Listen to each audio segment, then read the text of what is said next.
Students, welcome back to Bansal academy YouTube channel. और जैसा कि आपको पता है, हमारी सीरीज़ में हम मास्टर कैडर के प्रीवियस ईयर क्वेश्चन पेपर्स को सॉल्व कर रहे हैं फॉर केमिस्ट्री।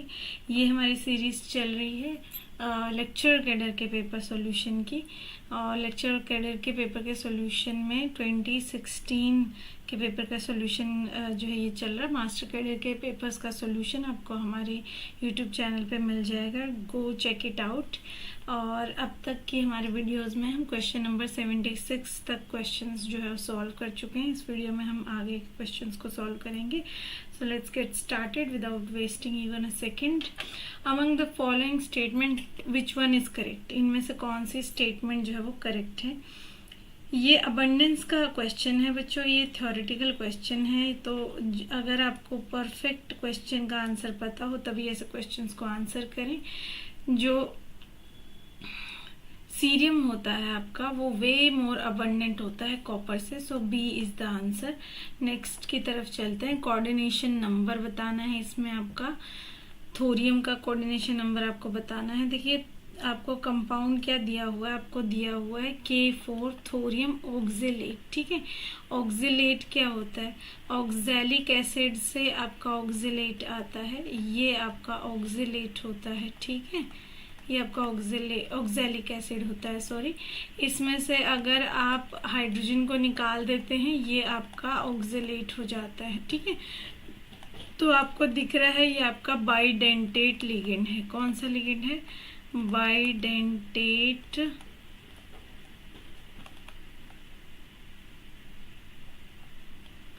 लिगेंड है,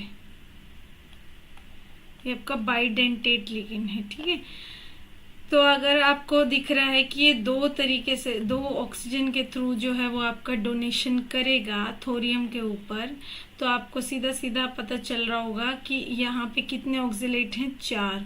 तो 4 कितने ऑक्सीजन के थ्रू डोनेट कर रहे होंगे? 8। तो कितना कोऑर्डिनेशन नंबर थोरियम के साइड में लगेंगे ना, ये ऐसे करके, ये एक ऑक्सीलेट, ठीक है, ये दूसरा ऑक्सीलेट, ठीक है, ये तीसरा ऑक्सीलेट, और यहाँ कहीं अपना जो है चौथा ऑक्सीलेट जो है अपने आप को एडजस्ट कर लेगा। ठीक है, सीधा सीधा पता चल रहा है आपको कि 8 ऑक्सीलेट आयंस जो है वो 8 ऑक्सीजन के थ्रू जो है ऑक्सीलेट आयन की जो वो डोनेशन हो रहा होगा। तो कोऑर्डिनेशन नंबर कितना हो जाएगा आपका? 8 हो जाएगा। नेक्स्ट चलते हैं। The origin of acid rain is, इनमें से कह रहा है कि कौन है वो जो एसिड रेन का रीजन है, जो कि वुड को जलाना, कोल जलाना, पेट्रोल जलाना, या फिर नन ऑफ दी अबव। देखिए बच्चों, आपका एसिड रेन किससे बनता है? आपके HNO3, H2SO4, ठीक है, H2SO4 ऐसे एसिड्स की वजह से बनता है। ये एसिड कैसे बनते हैं? जब पानी के साथ NO2, SO2 ऐसी गैसें मिक्स होती हैं। ठीक है, ये गैसेस किसके जलाने से निकलती हैं? वो कोल के जलाने से निकलती है। So C is the answer. Ozone layer is being affected by, ozone layer से कौन, ओजोन लेयर को कौन अफेक्ट कर रहा है बच्चों? ये सारे ही कर रहे हैं। Chlorofluorocarbons, halogens, oxides of nitrogen, ये सब लोग ही जो है वो ओजोन लेयर को अफेक्ट करते हैं। ठीक है, आपको पता होगा ओजोन लेयर क्या है ना? Ozone layer is nothing but O3 gas है ये। ठीक है, हमारे एनवायरनमेंट के ऊपर पाई जाती है। इसमें क्वेश्चन ये भी पूछा जा रहा है बार बार कि ओजोन लेयर गैस क्या करती है? ओजोन लेयर गैस क्या करती है?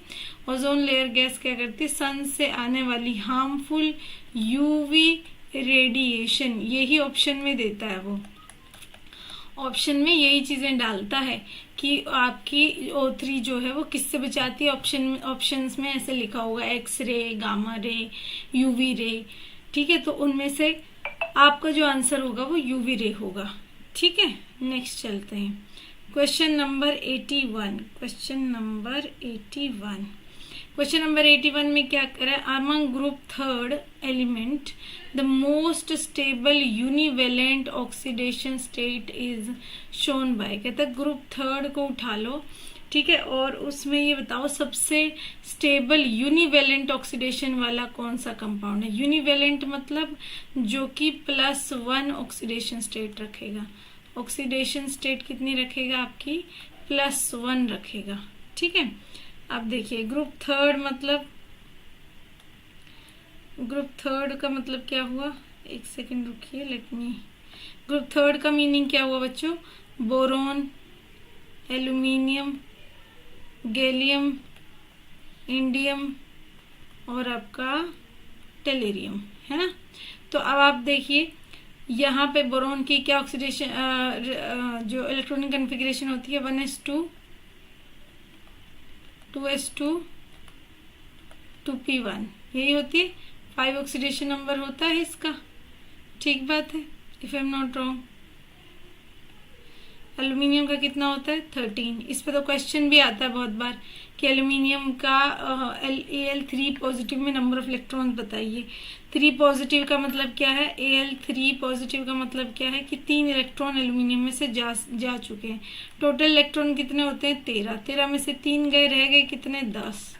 ठीक है, इसके इलेक्ट्रॉनिक कन्फिग्रेशन कितनी होगी 1s2 2s2 2p6 3s2 और 3p1। ठीक है, ऐसे कर करके इसकी क्या होगी 4s2 4p1, इसकी क्या होगी 5s2 5p1। टेलेरियम की क्या होगी, यहाँ लिख रही हूं मैं 6s2 6p1।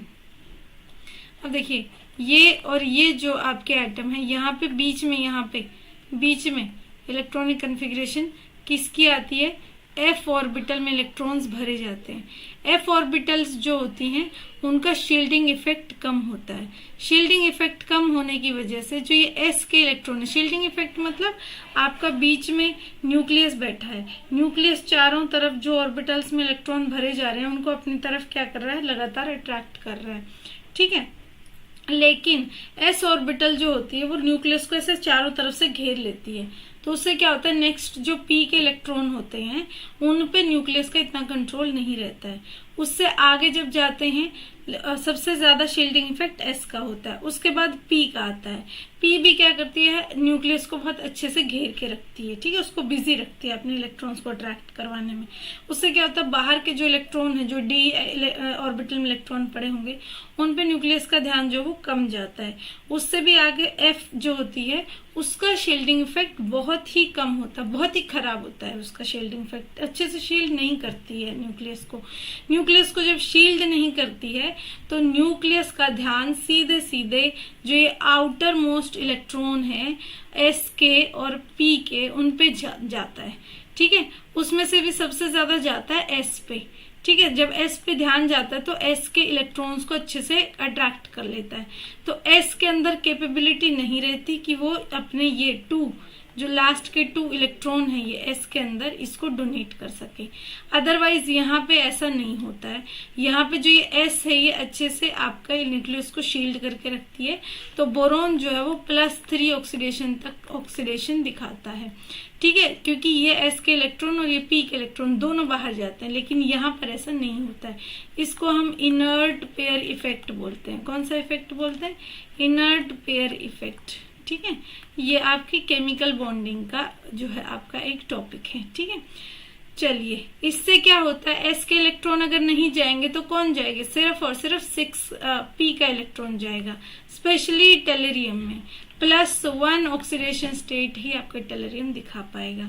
इसलिए उन्होंने पूछा भी स्टेबल यूनिवेलेंट ऑक्सीडेशन स्टेट बताओ, तो वो किसकी होगी, टेलेरियम की होगी। क्यों, क्योंकि उसके 6s के इलेक्ट्रॉन बहुत ज्यादा न्यूक्लियस के अट्रैक्शन में चले जाते हैं और वो बाहर नहीं आना चाहते। ठीक है, चलिए ज्योमेट्री बतानी है इस क्वेश्चन में। इस क्वेश्चन में आपको ज्योमेट्री बतानी है। ओफो गलत, चलो ठीक है, इसी बहाने इसको हम हाईलाइट करके देख लेते हैं। ठीक है, चलो आप वीडियो को आगे बढ़ा लीजिए। पेन जो है मैंने चूज कर लिया है, ये आपका एल्यूमिनियम रहा। इसके साथ BH4 3 टाइम्स लगे हुए हैं। देखिए इसके साथ BH4 कैसे लगते हैं एक्चुअली, ये हाइड्रोजन होता है, ये बोरोन होता है, ये H। ठीक है, ये आपका H, ये हाइड्रोजन होता है, ये हाइड्रोजन होता है, ये आपका बोरोन होता है। ठीक है, उसके ऊपर भी हाइड्रोजन होता है, ये भी फर्दर जुड़े हुए होते हैं, ठीक है। लेकिन उन्होंने हमें एक ही यूनिट पूछा तो हम एक ही यूनिट के बारे में बात करेंगे, ज़्यादा फालतू उनको पकाएंगे नहीं, ठीक है। ये बोरोन होता है, ठीक है। इस तरीके से आपका ये AlBH4 थ्राइस का जो स्ट्रक्चर वो बनता है, ठीक है। Okay, done. अब आप देखिए, हाँ, इन्होंने पूछा क्या, ज्योमेट्री पूछा। अब आप देखिए एल्यूमिनियम कितने बॉन्ड बना है, 1 2 3 4 5 6। जब कोई आइटम के चारों तरफ 6 बॉन्ड्स बने हुए होते हैं वो किस ज्योमेट्री में अरेंज होते हैं, ऑक्टाहेड्रल ज्योमेट्री में अरेंज होते हैं। So D is the answer. Silicon dioxide की आपको, सिलिकॉन डाइऑक्साइड एग्जिस्ट एज, देखिए सिलिकॉन डाइऑक्साइड ऐसे एग्जिस्ट करता है, ये आपको पता ही होगा, ये सेमीकंडक्टर होता है। सेमीकंडक्टर के लिए आपको पता ही है आजकल जो है दुनिया में कितनी ज्यादा मारामारी हो रखी है ना। ऐसे करके ये जो है आपका बॉन्ड बनाता है। अच्छा, ऑक्सीजन के साथ 4 बॉन्ड मत बनाइएगा, ठीक है, 4 बॉन्ड मत बनाइएगा। कुल मिला के वो ये जो आपका SiO2 है वो ऐसे एग्जिस्ट करता है, ठीक है, ऐसे एग्जिस्ट करता है। हर एक ऑक्सीजन के सिर्फ 2 ही बॉन्ड बनाइएगा, आपको बनाने हैं जितने भी। सिलिकॉन के 4 बॉन्ड आप बना सकते हैं, लेकिन ऑक्सीजन के सिर्फ 2 बॉन्ड बनाइएगा, ठीक है। सिलिकॉन के आप 4 बना सकते हैं, ठीक है। तो इस तरीके से आप इनको जोड़ दीजिएगा। इस तरीके से आपका SiO2 एग्जिस्ट करता है। जब ये ऐसे एग्जिस्ट करता है तो ये कैसा लगता है आपका, पॉलीमर लगता है। क्या लगता है, ये पॉलीमर लगता है। तो आपके इसका क्वेश्चन का आंसर रहेगा क्या, पॉलीमर, ठीक है। कि आपका जो सिलिकॉन है वो किस फॉर्म में एग्जिस्ट करता है, आपका पॉलीमर की फॉर्म में एग्जिस्ट करता है, ठीक है ना, ऐसे। तो B is the answer. Next चलिए, catenation property is shown by. Catenation property क्या होती है, खुद से बॉन्ड बनाने की प्रॉपर्टी, ठीक है। अब आपको पता है ये सारे के सारे कार्बन फैमिली लिए हुए हैं, ठीक है। तो हम इनको सबको कंपेयर करके देख लेते हैं। पूरी कार्बन फैमिली ली हुई है। कार्बन फैमिली देखिए, ये कार्बन कार्बन का बॉन्ड रहेगा, ये सिलिकॉन और सिलिकॉन का बॉन्ड रहेगा। आप यहाँ पे नोटिस कर सकते हैं कि मैं बॉन्ड को थोड़ा, जैसे जैसे डाउन द ग्रुप हम मूव कर रहे हैं, बॉन्ड को थोड़ा ज्यादा इलोंगेटेड बना रही हूँ, है ना, ज्यादा थोड़ा सा लेंथ में बना रही हूँ, टॉप टू बॉटम जैसे ही हम जा रहे हैं, ठीक है। बॉन्ड की लेंथ बढ़ रही है, क्यों, क्योंकि एटम का साइज जो है वो डाउन द ग्रुप बढ़ता चला जाता है। अगर बढ़ता चला जाएगा तो 2 बॉन्ड्स के बीच में बनने वाला, सॉरी 2 एटम्स के बीच में बनने वाला बॉन्ड भी क्या होता जाएगा, एटम्स क्या होते जाएंगे, दूर दूर होते जाएंगे। अगर एटम्स दूर दूर होते जाएंगे तो उससे क्या होगा, आपका जो बॉन्ड है वो भी ज्यादा लेंथ में बनेगा, है ना। और अगर बॉन्ड लेंथ बढ़ती चली जाएगी तो बॉन्ड क्या हो जाएगा, कमजोर हो जाएगा ना, है ना। इसको ऐसे समझते होते हैं कि जैसे एक बड़ी लकड़ी होगी तो उसको तोड़ना थोड़ा आसान होगा, छोटी मान लीजिए इस पेन के जितनी अगर लकड़ी होगी तो उसको तोड़ना थोड़ा मुश्किल होगा, इससे भी छोटी लकड़ी होगी तोड़ना थोड़ा मुश्किल होगा, थोड़ा नहीं ज्यादा ही मुश्किल होगा, है ना। तो बॉन्ड जितना छोटा रहता है उतना ज्यादा स्ट्रोंग बनता है, उतना ज्यादा स्ट्रोंग बनता है। तो इसका बॉन्ड सबसे ज्यादा स्ट्रोंग बनेगा, ठीक है। तो इसलिए सी इज द आंसर, ठीक है। नेक्स्ट चलिए, phosphate fertiliser used in plants has formula. इसको आप सीधे सीधे याद कर लीजिएगा, ये आपका बायोकेमिस्ट्री का क्वेश्चन आ जाता है, ठीक है। बायोकेमिस्ट्री भी नहीं, ये आपके एनवायरमेंटल केमिस्ट्री से आ जाता है कि फॉस्फेट फर्टिलाइजर प्लांट्स में जो यूज किया जाता है ये होता है आपका कैल्शियम हाइपोफॉस्फेट, H2PO4, ये क्या होता है, हाइपोफॉस्फेट, ठीक है। नेक्स्ट चलते हैं, when iodide reacts with Na2S2O3। देखिए बच्चों, आयोडाइड क्या है आपका I2, ठीक है। I2 में आयोडीन कितनी ऑक्सीडेशन स्टेट में है, 0, ठीक है। और आयोडीन और यहाँ पर जो आपकी सल्फर प्रेजेंट है, ठीक है, यहाँ पे आपकी सल्फर प्रेजेंट है। आप सल्फर की ऑक्सीडेशन स्टेट निकाल के देखिए, 2 नेगेटिव, ठीक है। तो 2x minus 6 is equal to -2, तो 2x is equal to 4, x is equal to +2। लेकिन सल्फर इससे भी हायर ऑक्सीडेशन स्टेट में जा सकता है, ये आपको पता है ना। इससे भी हायर ऑक्सीडेशन स्टेट में सल्फर जा सकता है। तो I2 क्या करेगा, उसको ऑक्सीडाइज करेगा और हायर ऑक्सीडेशन स्टेट में लेके जाएगा, और ये रहा आपका हायर ऑक्सीडेशन स्टेट वाला O6, ठीक है, प्लस I नेगेटिव, ये बनता है इस केस में। ये आपको याद ही रखने की कोशिश करनी पड़ेगी एक्चुअली, ठीक है। तो आपका जो सल्फर है उसके ऑक्सीडेशन स्टेट ये आयोडीन जो है वो बढ़ा देता है, खुद रिड्यूस हो जाता है, सल्फर को और भी ऑक्सीडाइज कर देता है, ठीक है। तो यहाँ पे सल्फर का ऑक्सीडाइज्ड फॉर्म जो बनता है वो ये बनता है। C is the answer. Okay, next चलिए, IR spectrum of H2O। IR spectrum देखा H2O का, एक्सपेक्टेड टू शो, क्या शो करेगा। देखिए उन्होंने सारे ऑप्शंस में स्ट्रेचिंग स्ट्रेचिंग स्ट्रेचिंग, ठीक है, ये सब दिया हुआ है ना, यानी कि वो वाइब्रेशनल जो आपकी स्पेक्ट्रोस्कोपी है उसके बारे में बात कर रहे हैं ना, ठीक है। तो सीधा सीधा पता ही चल रहा है यहाँ से भी, ठीक है। चलिए ठीक है, H2O का क्या स्ट्रक्चर होता है, ये होता है,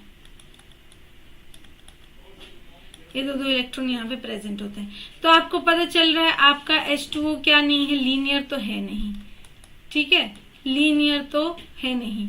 V शेप होती है इसकी, V शेप है तो सीधी सीधी बात है IR एक्टिव तो है।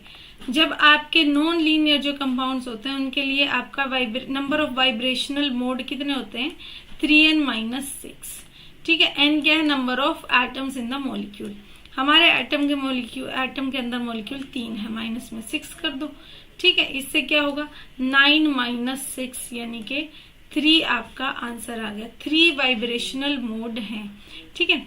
इनमें से स्ट्रेचिंग क्या होती है, ये भी फॉर्मूला होता है, ठीक है। स्ट्रेचिंग कितने होते हैं, इनमें से n-1 होते हैं, ठीक है। और बेंडिंग जो होते हैं वो रेस्ट बच जाते हैं। यहाँ से जो मान लीजिए ये x की वैल्यू आई, तो x माइनस स्ट्रेचिंग वाइब्रेशंस जो होती हैं वो आपकी बेंडिंग होते हैं, ठीक है। तो n-1 यानी कि आपके 3 एटम्स, यानी कि 3-1 इज इक्वल टू 2, यानी कि जो 3 आपके वाइब्रेशनल मोड आए हैं इनमें से 2 तो क्या है आपकी स्ट्रेचिंग्स हैं, 2 तो क्या है आपकी स्ट्रेचिंग्स मतलब ऐसे बॉन्ड को खींचना, ठीक है, या बॉन्ड को ऐसे कंप्रेस करना, ये आपकी स्ट्रेचिंग्स होती हैं, ठीक है। तो 2 तो जैसे हम करते हैं ना स्ट्रेचिंग, ऐसे अपने जो आपके हाथ हो गए, उंगलियां हो गई, उनको ऐसे खींच के जो आप स्ट्रेचिंग करते हैं ना, इसको स्ट्रेचिंग बोलते हैं। ऐसे ही मॉलिक्यूल्स की स्ट्रेचिंग भी होती है, ऐसे ही वो भी ऐसे बॉन्ड को खींचेंगे, कंप्रेस करेंगे, ठीक है। तो 2 इनमें से जो होगी वो आपकी स्ट्रेचिंग हो गई, और एक जो है इनमें से आपकी होगी क्या, बेंडिंग हो गई, ठीक है। एक जो होगी यहाँ पे बेंडिंग हो गई। तो यहाँ पे देखिए कौन सा ऑप्शन है, 2 stretching band and 1 delta OH band, मतलब के आपका बेंडिंग की बात कर रहे हैं, ठीक है। बेंडिंग ऐसे वेगिंग और ये ऐसे बेंडिंग, ये सब होती है, ठीक है। आपका बॉन्ड जो लहराने लग जाता है ऐसे, ठीक है, तो उसको बेंडिंग कहते हैं। So C is the answer. Okay, next पे चलते हैं। The fundamental IR band appeared at 1000 centimetre inverse. The first overtone is expected at, देखिए आपके IR में कैसे जो है वाइब्रेशंस होती हैं, ऐसे वाइब्रेशनल जो होते हैं लेवल्स होते हैं, ठीक है। इनको ν = 0, ν = 1, ν = 2, ν = 3 ये कहते हैं। 0 to 1 जाने वाला जो आपका बैंड होता है ये सबसे बेसिक होता है और इसी को फंडामेंटल बैंड कहते हैं, ठीक है। इसको क्या कहते हैं, फंडामेंटल बैंड कहते हैं। इस एनर्जी लेवल्स के बीच में अगर आपका बॉन्ड जो है स्ट्रेचिंग या बेंडिंग दिखा रहा है तो वो उसका फंडामेंटल बैंड है, ठीक है। बाकी यहाँ से जो है जैसे ही 2 पे जाएगा या 3 पे जाएगा, ये सारे क्या होते हैं, ओवरटोन होते हैं। 0 to 2 जो होता है वो फर्स्ट ओवरटोन होता है, ठीक है। 0 to 3 जो होता है वो आपका सेकंड ओवरटोन होता है, ठीक है। तो और जो आपकी फर्स्ट ओवरटोन होती है उसकी फ्रीक्वेंसी जो होती है वो 2 टाइम्स होती है आपकी फंडामेंटल फ्रीक्वेंसी के। तो आपका बी जो है वो आंसर आ जाएगा, ठीक है। नेक्स्ट चलते हैं। Proton decoupled 13 CNMR spectrum of ethanol is expected to show. कहता है कि प्रोटॉन NMR जो है आपका, कहता है proton decoupled NMR। Proton decoupled NMR का मतलब क्या होता है, डीकपलिंग कर दी है। यानी देखिए आपको क्या दे रखा है, पहले वो कंपाउंड का नाम लिख लेते हैं।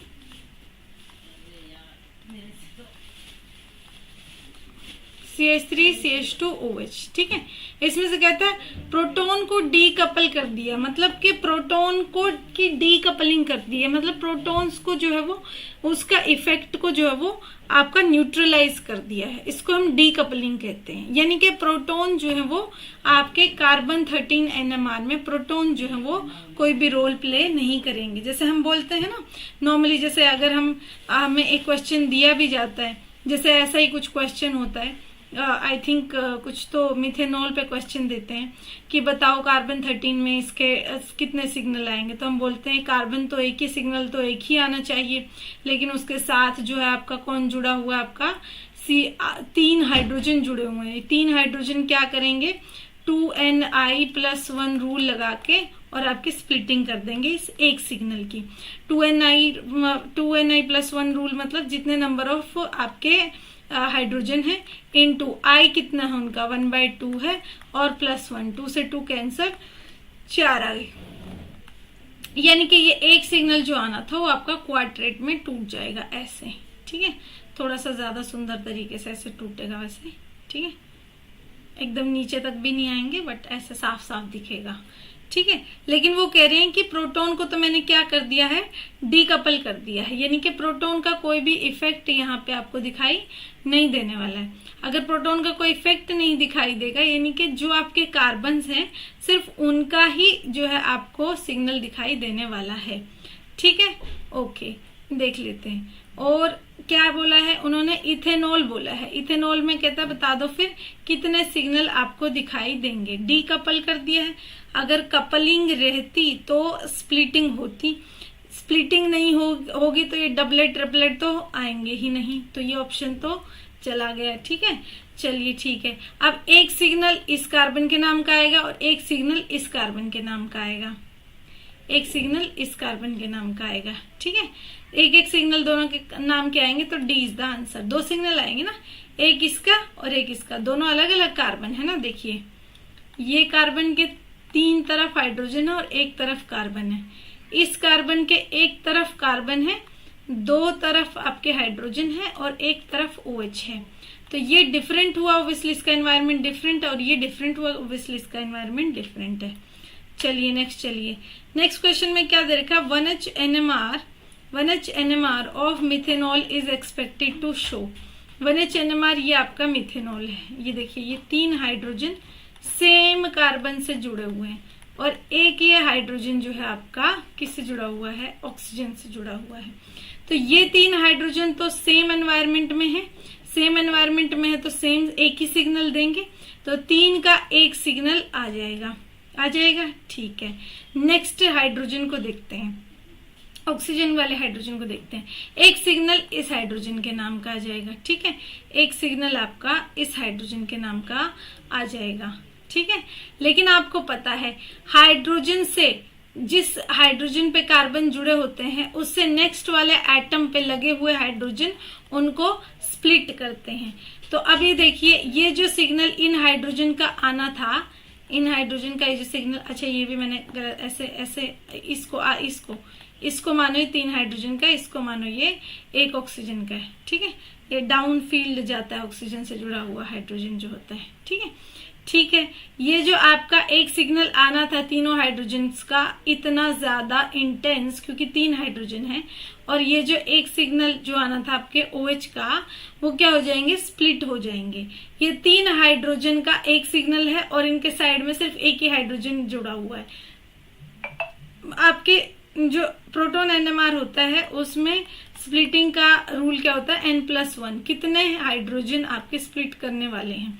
ये 2Ni+1 से ही आया है, 2Ni+1 से ही आया है, क्योंकि प्रोटॉन का जो आपका I होता है वो 1/2 होता है, तो 2 से 2 कैंसिल हो जाता है, N+1 रूल बच जाता है।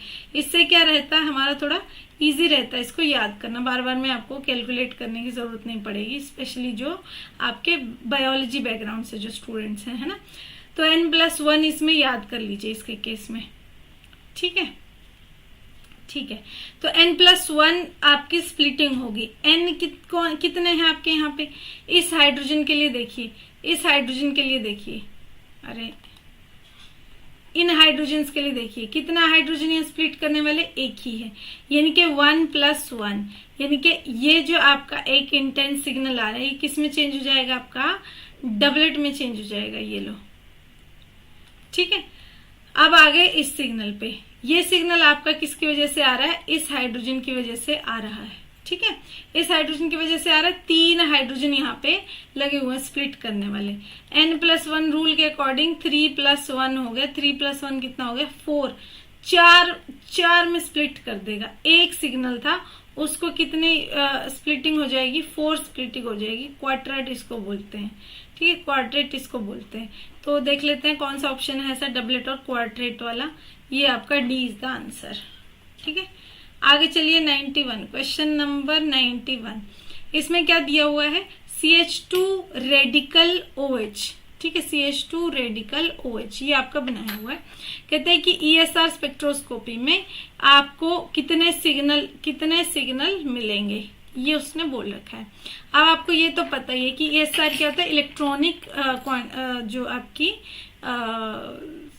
क्या बोलते हैं, रेजोनेंस होती है ना, इलेक्ट्रॉनिक ट्रांसफरेंस होती है इसमें, ठीक है। इलेक्ट्रॉनिक ट्रांसफरेंस होती है तो इलेक्ट्रॉन होना चाहिए इसमें, एक अनपेयर्ड इलेक्ट्रॉन हम इसमें देख रहे होते हैं, ठीक है। और आपको दिख भी रहा है कि उन्होंने आपको रेडिकल दे रखा है, रेडिकल दे रखा है तो सीधी सी बात है एक अनपेयर्ड इलेक्ट्रॉन तो प्रेजेंट है, तो वो आपका अनपेयर्ड इलेक्ट्रॉन जो है वो इलेक्ट्रॉनिक कन्फिग्रेशन दिखाएगा, ठीक है। तो इन्होंने पूछा है कि आपका रेडिकल जो है वो कितने सिग्नल यहाँ पर शो करने वाला है, कितने सिग्नल शो करेगा आपका। देखिए एक रेडिकल है, एक इलेक्ट्रॉन है, तो सिग्नल तो एक ही होना चाहिए, है ना, एक ही इलेक्ट्रॉन है ट्रांजिशन करने के लिए एक एनर्जी लेवल से दूसरे एनर्जी लेवल में। लेकिन यहाँ पर भी क्या होता है बच्चों, ये जो आपके साइड में हाइड्रोजन प्रेजेंट होते हैं, साइड में जो हाइड्रोजन प्रेजेंट होते हैं, ये उसके सिग्नल को जो है वो स्प्लिट करते हैं।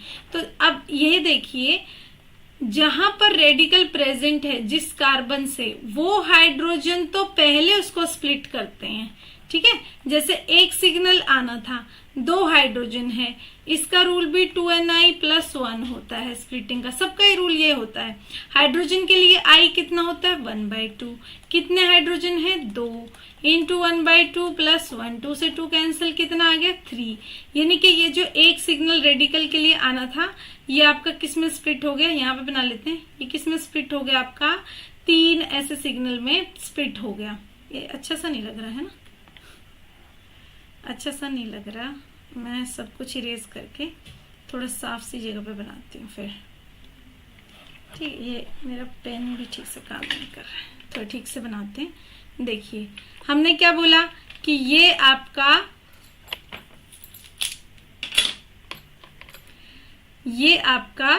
एक सिग्नल आना चाहिए था, लेकिन वो सिग्नल कितने में स्प्लिट हो गया, हाइड्रोजन की वजह से 3 सिग्नल में स्प्लिट हो गया, ठीक है।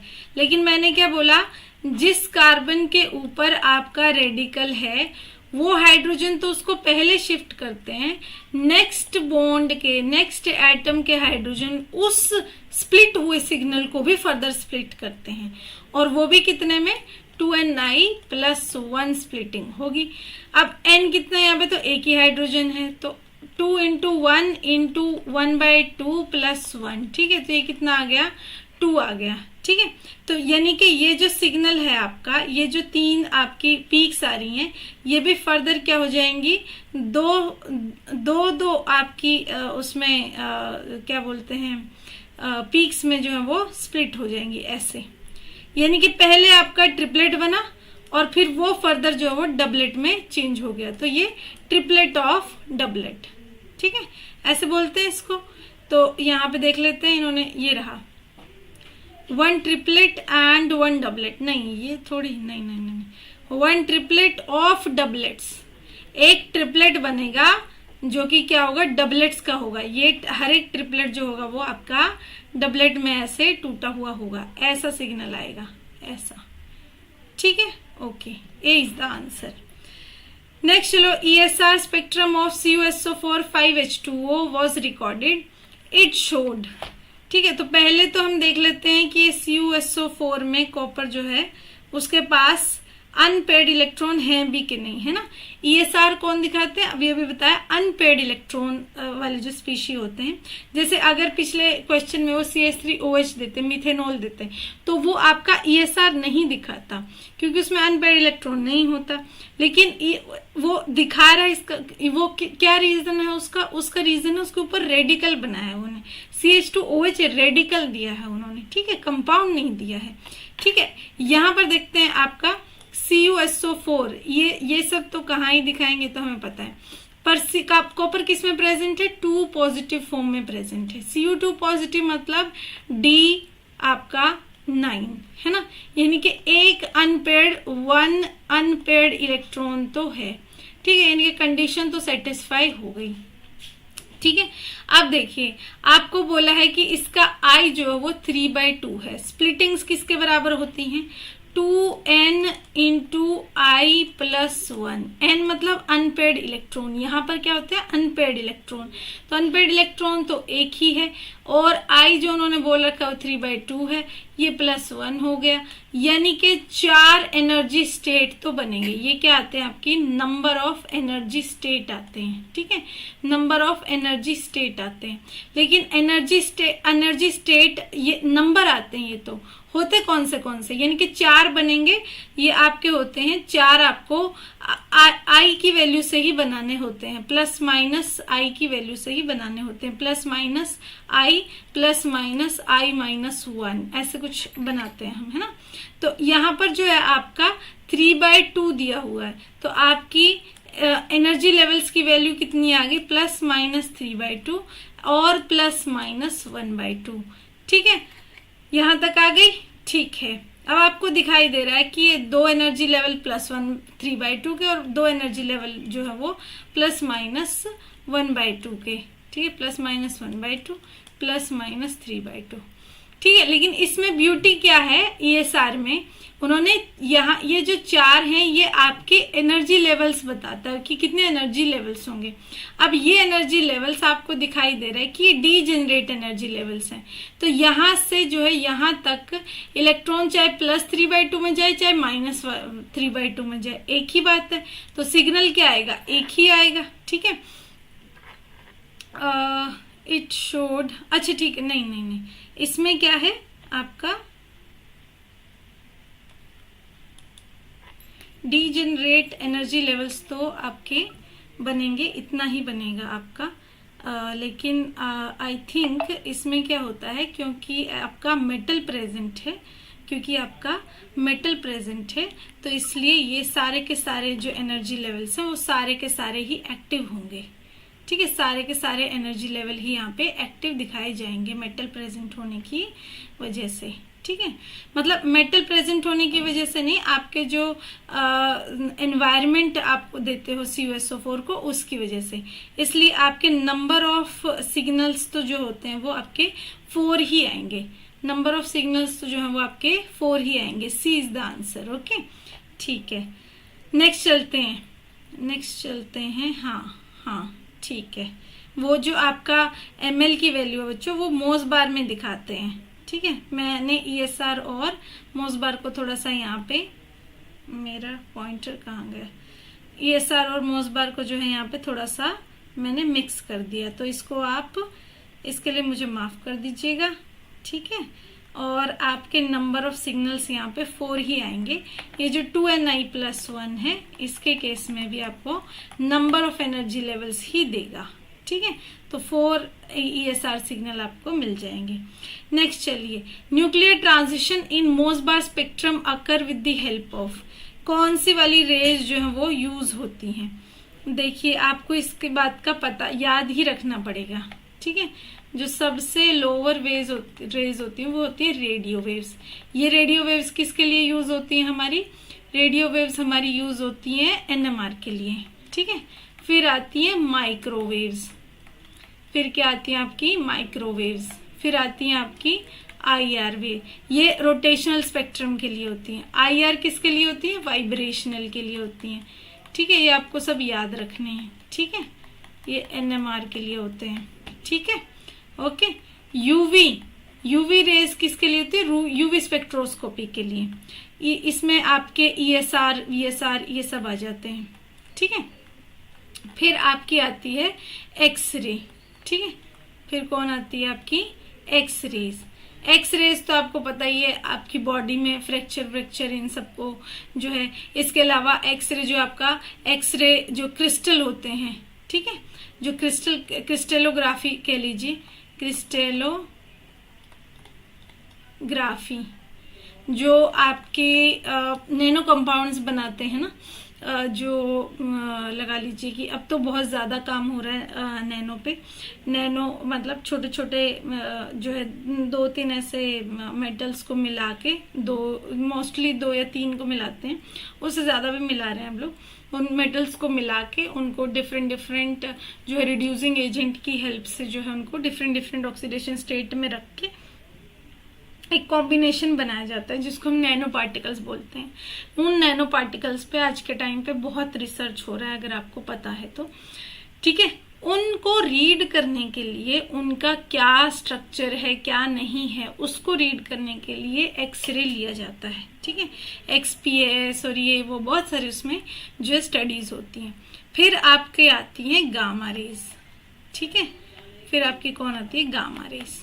ये आपकी मोसबार में हेल्प करती है, ये आपकी मोसबार में रीडिंग करने में हेल्प करती है। तो ये सारी आपको याद रखनी है। यहाँ पे मैं ESR लिख देती हूँ, ठीक है। इसमें यूवी स्पेक्ट्रोस्कोपी भी आती है बच्चों, ESR भी आता है, ये सारी आते हैं। बेसिकली यूवी जो होती है वो इलेक्ट्रॉनिक ट्रांसमिशंस के लिए यूज किया जाता है, इलेक्ट्रॉनिक ट्रांसमिशंस के लिए यूज किया जाता है। तो इसका आंसर क्या आ गया, A आ गया इसका आंसर बच्चों। क्या आंसर आ गया इसका, A आ गया। नेक्स्ट चलिए, मोसबार स्पेक्ट्रम ऑफ, यहाँ पे होगा हमारा वो जो ML हमने पिछले क्वेश्चन में गलती से निकाल दिया था। मोसबार में हम वो चीज करते हैं, ठीक है। मोसबार में क्या होता है, बट इस क्वेश्चन में उन्होंने K4FeCN6 दिया हुआ है। तो पहले तो हम देख लेते हैं कि इसमें क्या कुछ इलेक्ट्रॉनिक कन्फिग्रेशन है क्या नहीं है, ठीक है। इलेक्ट्रॉनिक कन्फिग्रेशन Fe जो है आपका कितनी ऑक्सीडेशन स्टेट में है, यहाँ पे -4 +2 ऑक्सीडेशन स्टेट में, यानी कि D6 है। तो क्या होगा आपका इलेक्ट्रॉन्स जो है, अगर क्योंकि ये आपका कोऑर्डिनेशन कंपाउंड की फॉर्म में प्रेजेंट है, तो 2 आपके हिस्सों में आपकी d ऑर्बिटल बट जाती है। ऊपर नीचे जो है वो T2G आता है, ऊपर जो है वो Eg आता है ना। ये T2G हो गया और ये Eg हो गया, ठीक है। तो यहाँ पे आपकी 1 2 3 4 5 6 इलेक्ट्रॉन ऐसे T2G में जो है वो फुल भरे जाते हैं, Eg में कोई इलेक्ट्रॉन नहीं आता है, ठीक है। तो ये क्या आ गई आपकी इलेक्ट्रॉनिक आपकी सेचुरेशन आ गई, ठीक है। इसके अलावा इसमें 6 आपके लिगेंड्स हैं, ठीक है। 6 लिगेंड्स भी क्या होते हैं, एकदम परफेक्ट ऑक्टाहेड्रल शेप जो है वो देते होते हैं, ठीक है। यानी कि इलेक्ट्रॉनिक कन्फिग्रेशन में भी सेचुरेशन है और आपके कॉन्फ़िगरेशन लिगेंड्स की कॉन्फ़िगरेशन में भी सेचुरेशन है। तो सिग्नल कैसा आएगा, 1 आएगा। ये मोसबार में पढ़ाया जाता है आपको, ठीक है। तो only 1 signal will be there, so B is the answer, ठीक है। आगे देखिए, RCHO दे रखा है आपको, RCHO दे रखा है, ठीक है। हम थोड़ा ज्यादा आगे आ गए हैं आई थिंक, ये रहा RCH उधर। ये हमने ना बच्चों क्वेश्चन बहुत बार अटेम्प्ट किया है, ये मास्टर कैडर में भी इसमें से क्वेश्चन बार बार में पूछ रहा है, लेक्चरर कैडर में पूछ रहा है, तो ये क्वेश्चन को थोड़ा ध्यान रखना है। यूवी को मतलब कि इन द सेंस कि यूवी में से एक क्वेश्चन ऐसा पूछ ही रहा है, तो आपको यूवी स्पेक्ट्रम जो है वो अच्छे से आना चाहिए। ठीक है, चलो देखिए कैसे होता है यूवी में इलेक्ट्रॉनिक कन्फिग्रेशन। जो है आपका सबसे नीचे सिग्मा एनर्जी लेवल होता है, उसके ऊपर जो होता है आपका पाई होता है। ठीक है, फिर आपका नॉन बॉन्डिंग आता है, फिर आपका पाई स्टार आता है। ठीक है, उसके बाद आपका सिग्मा स्टार आता है। ठीक है, तो आपके इलेक्ट्रॉन्स जो है वो जंप करते हैं फिर यहाँ से। ठीक है, सबसे इजीली जो होता है वो pi to pi star n to pi star होता है। पाई टू पाई स्टार और एन टू पाई स्टार सबसे इंटेंस आते हैं, क्योंकि इनमें जो है एनर्जी डिफरेंस कम रहता है। ठीक है, इसके अलावा पाई टू पाई स्टार होने के लिए पाई बॉन्ड होना चाहिए, और एन टू पाई स्टार होने के लिए नॉन बॉन्डिंग में इलेक्ट्रॉन होने चाहिए। नॉन बॉन्डिंग में इलेक्ट्रॉन है क्योंकि CO बॉन्ड है, ऑक्सीजन के ऊपर क्या है, लोन पेयर पड़ा है, तो एन टू पाई स्टार आपका कॉन्फ़िगरेशन हो जाएगा। पाई टू पाई स्टार आपका इलेक्ट्रॉनिक कॉन्फ़िगरेशन हो जाएगा क्योंकि पाई बॉन्ड है। तो एक एन टू पाई स्टार और पाई टू पाई स्टार आपके दोनों बैंड आ जाएंगे। चलिए 96 the electronic absorption spectrum of KMnO4 shows. कहता है आपका KMnO4 का इलेक्ट्रॉनिक कन्फिग्रेशन एब्जॉर्प्शन है, इलेक्ट्रॉनिक एब्जॉर्प्शन है KMnO4 का। कहता है कि उसमें आपका देखिए KMnO4 इलेक्ट्रॉनिक एब्जॉर्प्शन दिखा रहा है, यानी कि उसमें ट्रांजिशन हो रही है। ठीक है, यानी कि उसमें इलेक्ट्रॉनिक ट्रांजिशन हो रही है। इलेक्ट्रॉनिक ट्रांजिशन से जो है आपके कंपाउंड कलर दिखाते हैं। अब देखिए यहाँ पे आपका प्रेजेंट क्या है, मैंगनीज कितने ऑक्सीडेशन स्टेट में प्रेजेंट है, +7 ऑक्सीडेशन स्टेट में प्रेजेंट है, यानी कि डी में तो एक भी इलेक्ट्रॉन नहीं है, और जबकि डी में इलेक्ट्रॉन होने से ही इलेक्ट्रॉनिक जो आपकी ट्रांजिशन है वो पॉसिबल होती है। तो फिर ये क्या हो रहा है, ठीक है, तो इसमें क्या हो रहा होता है बच्चों, इसमें एक्चुअली आपके जो लिगेंड है यानी कि O2 नेगेटिव है, वो लाके इस खाली डी ऑर्बिटल में अपने इलेक्ट्रॉन ट्रांसफर करते हैं। O2 नेगेटिव किसका काम कर रहे हैं, यहाँ पे लिगेंड का काम कर रहे हैं। मेटल जो है आपका मैंगनीज प्रेजेंट ही है, तो लिगेंड से मेटल की तरफ जो है वो आपका ट्रांसफर हो रहा है इलेक्ट्रॉन्स का। इसको हम ligand metal charge transfer LMCT बुलाते हैं। So C is the answer. ठीक है, देखिए सीधी सी बात है, DD बैंड तो आ नहीं सकता क्योंकि उसमें इलेक्ट्रॉन ही नहीं है। मेटल टू लिगेंड बैंड कैसे आएगा, MLCT, मतलब मेटल से लिगेंड में इलेक्ट्रॉन का ट्रांसफर हो रहा है, वो हो ही नहीं सकता जब डी में इलेक्ट्रॉन ही नहीं। मेटल के पास इलेक्ट्रॉन होंगे तभी तो ट्रांसफर करेगा ना, और दोनों चीजें पॉसिबल नहीं है इसमें भी, क्योंकि MLCT आपको दिया हुआ है, उन्होंने MLCT हमने मना ही कर दिया पहले ही। सो C इज द आंसर। चलिए नेक्स्ट क्वेश्चन में क्या पूछा हुआ उन्होंने, 35 Cl NQR spectrum of CH3Cl, ये आपका दिया हुआ है। In it solid state will show, solid state में जो है आपका NQR दिया हुआ है। आप देखिए इसमें आपको जो है वो ml आपके निकालने हैं। ठीक है, तो नंबर ऑफ एनर्जी लेवल्स कितने होंगे, 2Ni+1, वही सेम बात 2 × I मतलब कितने आपके active atoms, NQR active atoms आपके न्यूक्लियाई आपके प्रेजेंट है, वो तो क्लोरीन एक ही प्रेजेंट है। ठीक है, एक प्रेजेंट है तो 1 × 3/2, 2 से 2 कैंसल, +1, ये आपके कितने आ गए, 4 इलेक्ट्रॉनिक जो एनर्जी लेवल्स हैं वो आ गए। ठीक है, इसमें NQR में जो है आप ml की वैल्यू निकालते हैं। ठीक है, प्लस माइनस जो आपका I है माइनस में 1 करके। ठीक है, तो यहाँ पे आते हैं +-3/2 +-1/2। ठीक है, ये दोनों क्या है, एक ही एनर्जी लेवल डीजेनरेट है और ये भी आपके डीजेनरेट है। सॉलिड स्टेट में तो डीजेनरेट ही रहेंगे, तो आपका ऐसे करके एक ही सिग्नल जो है वो आ पाएगा, +-3/2 +-1/2। आपका इलेक्ट्रॉन जो है न्यूक्लियाई जो है चाहे वो प्लस हाफ में प्रेजेंट हो चाहे माइनस हाफ एनर्जी स्टेट में प्रेजेंट हो, और ऊपर जो है चाहे वो 3/2 में जंप करके जाए चाहे -3/2 में जाए, एक ही बात है, क्योंकि ये दोनों एनर्जी लेवल एक ही एनर्जी के हैं, और ये दोनों एनर्जी लेवल जो है वो भी एक ही एनर्जी के हैं। तो यहाँ से यहाँ इलेक्ट्रॉन जाएगा, न्यूक्लियाई जाएगा, तो क्या होगा आपका एक ही सिग्नल आएगा। सो सी इज द आंसर। ठीक है बच्चों, आगे चलो 97 N14 NQR, सेम आपका जो पिछला क्वेश्चन है उसके जैसा ही है ये भी। उसमें भी आपने नंबर ऑफ एनर्जी लेवल्स निकाले पहले, 2Ni + 1, 2Ni + 1 मतलब 2 × 1, एक ही नाइट्रोजन है तो 1 × I उसका कितना दे रखा है 1 + 1 कितना आ गया आपके 3 एनर्जी स्टेट्स आ गए। कितने आ गए 3, कितने होंगे 0 ± 1 यही होते हैं, तो 0 और ये ±1। ठीक है, ये ml की वैल्यू होती है आपकी। ठीक है, ओके आगे देखिए, यहाँ पे ये 0 एनर्जी स्टेट वाला होगा और ये +1 एनर्जी स्टेट वाला होगा, तो 0 से आपके इलेक्ट्रॉन जंप करके जा रहे हैं +-1 एनर्जी स्टेट वाले स्टेट में। तो कितने सिग्नल आए, एक ही सिग्नल आए, इसका आंसर भी बी आ जाएगा। नेक्स्ट क्वेश्चन देखते हैं। The presence of which element in any compound is characterised by an odd number of m/z of its parent peak. कहता है कौन सा आपका, ये आपका मास स्पेक्ट्रा का बात कर रहा है, ये स्पेक्ट्रोस्कोपी चल रही है पूरी, है ना, ऑर्गेनिक फिजिकल कोई भी लगा लीजिए, ये आपकी ऑर्गेनिक स्पेक्ट्रोस्कोपी है। ठीक है, पीछे आपने जो है वो फिजिकल और जो है इनऑर्गेनिक स्पेक्ट्रोस्कोपी के भी क्वेश्चंस किए। ठीक है, ऑर्गेनिक स्पेक्ट्रोस्कोपी चल रही है ये आपकी इस क्वेश्चन में।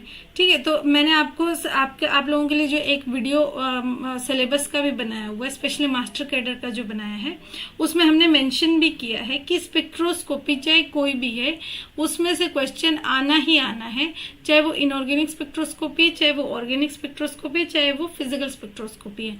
तो स्पेक्ट्रोस्कोपी आपकी सारी की सारी बहुत अच्छे से तैयार रहनी चाहिए। ठीक है, तो यहाँ पे देखिए आप, उन्होंने पूछा है कि मास स्पेक्ट्रोस्कोपी में कहता है कि m/z की वैल्यूज ही हम लोग जो है इंटेंसिटी के साथ यहाँ पे मेजर करते होते हैं, और उसके बेसिस पे ही जो है मास जो है वो गेस करते हैं। ठीक है, उसमें आपको पता ही है m+1 पे जो है वो आपकी, या m पर जो है आपकी पीक जो है आपकी सबसे बड़ी पीक जो आपकी आती होती है, और आप उसको आपकी जो कंपाउंड होता है बेसिकली उसकी पीक आप उसको मान के चलते हैं, और उतना मोलिकुलर मास आप उसका मान के चलते होते हैं। ठीक है, तो इन्होंने बोला कि एक m/z की वैल्यू ओड नंबर पे आने का मीनिंग क्या होता है, कौन सा एलिमेंट उसमें प्रेजेंट हो सकता है।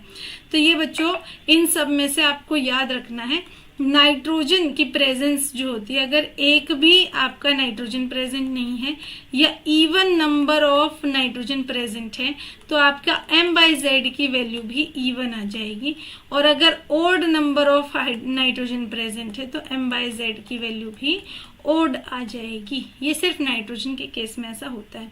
इसके अलावा अगर आपको पता होगा, बहुत जब आपका NMR नहीं था या जो है बहुत अच्छा स्पेक्ट्रोस्कोपिक जो आपके कह लीजिए इंस्ट्रूमेंट नहीं थे, तब भी ऐसा ही माना जाता था कि जिन कंपाउंड्स में नाइट्रोजन प्रेजेंट नहीं होगा, या कह लीजिए कि जिन कंपाउंड्स का मॉलिक्यूलर मास हमें इवन मिल रहा है, उसमें या तो 0 नाइट्रोजन प्रेजेंट होगी अगर वो हेट्रोसाइकिल है, या तो even number of nitrogen present हो सकते हैं, हो तो कुछ भी सकता है ना अदरवाइज तो।